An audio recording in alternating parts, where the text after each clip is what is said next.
Tayo nawa ang mga anak ay magpatuloy kayo sa inyong kasimula. Tayo ay tinawag ng Ama para sa kanyang gawain.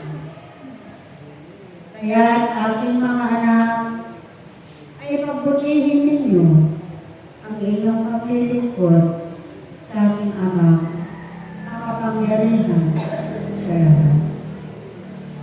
Ako ito, aking mga anak, ang inyong Panginoon. Ang inyong Panginoon ay labis na pamahal sa inyong lahat na tinawag, pinili at nililaw ng aking Ama. Kapalat kayo, aking mga anak, sapagkat kayo ay tinawag sa sanlibutan ito, na sa dinami-dami ng tao dito sa mundo ay isa kayo sa mapalad na tinawag ng aking Ama. Kaya't aking mga anak, sa inyong paglilingkod sa Diyos na makapangyarihan sa lahat. Kayo nawa ay maging tapat sa paglilingkod sa aking Ama makapangyarihan sa lahat. Sapagkat sa magitan ng inyong tapat na paglilingkod sa aking Ama, ay matatamo ninyo ang biyayang titig-tigid at umaapaw ng pagpapala. Ang bawat isa sa inyo na patuloy na gumaganap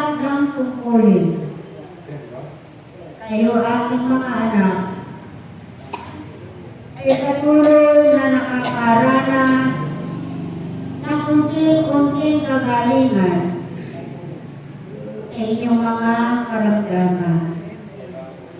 Kaya aking mga anak, huwag kayong mapapagod, huwag kayong manghihinawa na dumalo sa gawain ng aking Ama.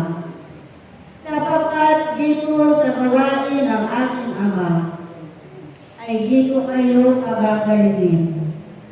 Dito kayo palalakasin ng aking Amang makapangyarihan sa lahat. Siya lamang ang iyong aasahan. Siya lamang ang makapagbibigay sa inyo ng kasaganaan sa inyong mga buhay. Aking mga anak na aking minamahal,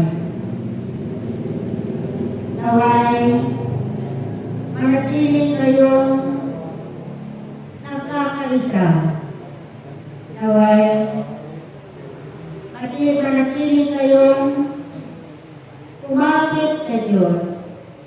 Naway patuloy kayong manalig at magtiwala sa aking Amang makapangyarihan sa lahat.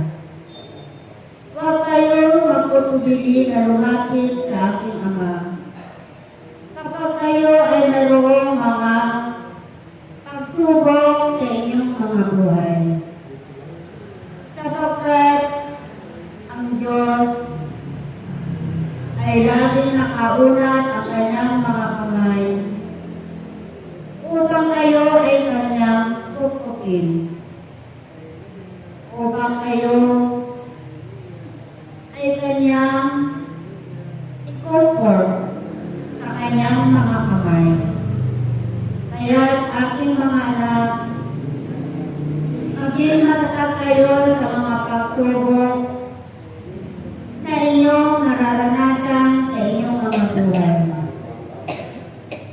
Huwag kayong manghihinawa na lumapit sa aking Amang makapangyarihan sa lahat. Siya lamang ang makatutulong sa inyo sa lahat na inyong mga dinaranas sa inyong mga buhay. Kaya't aking mga anak, maging matatag kayo sa inyong pananampalataya at magpakatibay kayo, aking mga anak. Kayong lahat ay patuloy na pinagpapala ng aking anak, sapagkat sa magitan ng inyong pagsunod sa kalooban ng aking Ama, sa pamamagitan ng inyong pagtalima sa kanyang mga ipinag-uutos, kayo ay pagpapalain ng aking Amang makapangyarihan sa lahat. Huwag kayong mag-alala, aking mga anak, sapagkat ang lahat ng mga bagay na inyong nararanasan sa inyong mga buhay, ang lahat ng bagay na inyong pinagdadaanan sa inyong mga buhay, ito ay dumadaan lamang sa inyong mga buhay. Ito ay pansamantala lamang, aking mga anak, sapagkat ang mga bagay na inyong nararanasan sa inyong mga buhay, na anumang mga pagsubok ang inyong pinagdadaanan sa inyong mga buhay, ito ay tanda na kayo ay sinusubok ng Diyos, na ang inyong pananampalataya ay huwag manlamig nang sa gayon kayo ay magpatuloy sa inyong paglilingkod sa Diyos.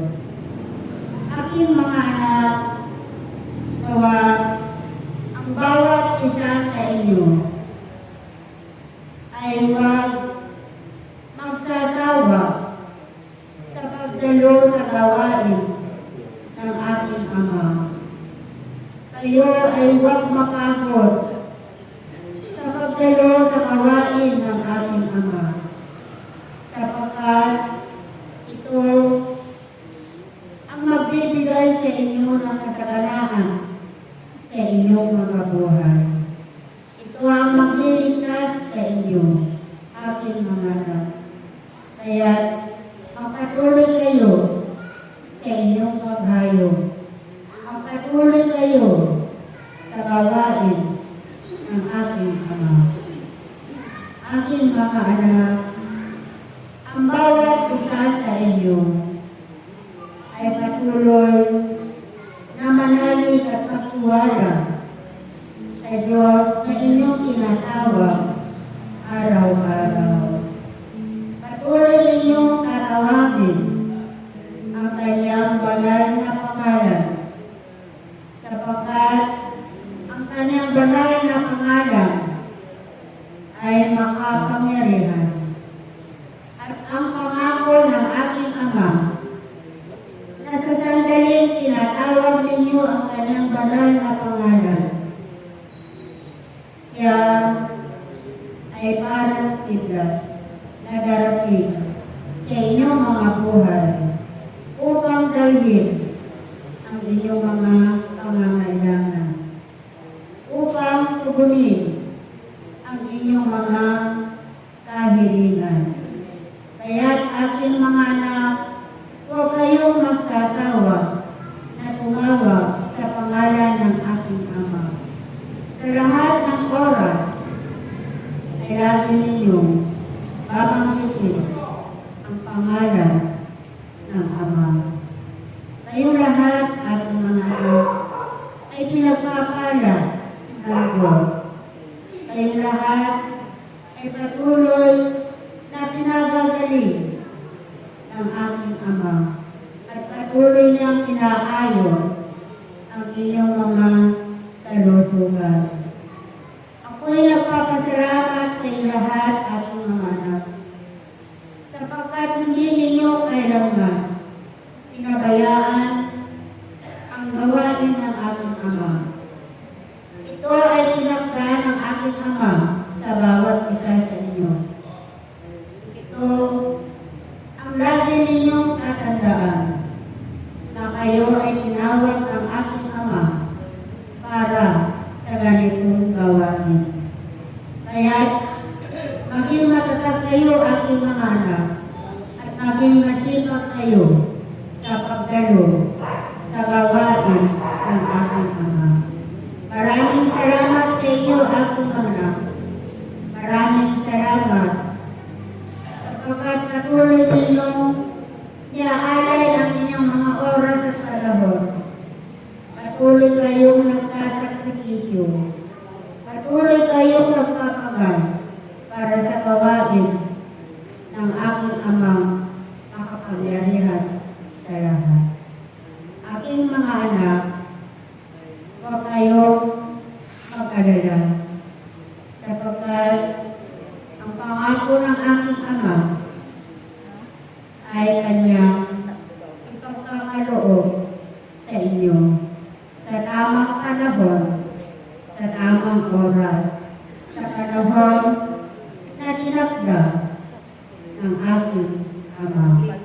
Patuloy nila ng ipanalangin, aking mga anak, na nawa ay kanya na itong ipagkaloob sa komunidad na naway ibuhos na sa bawat isa sa inyo ang kanyang pangako na pagpapala.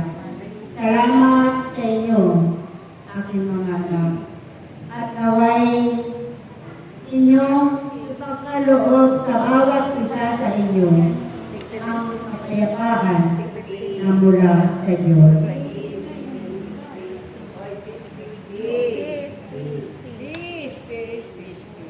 Salamat sa inyo. kayo, aking mga anak. Salamat sa muli natin pagtitipan. Salamat, aking mga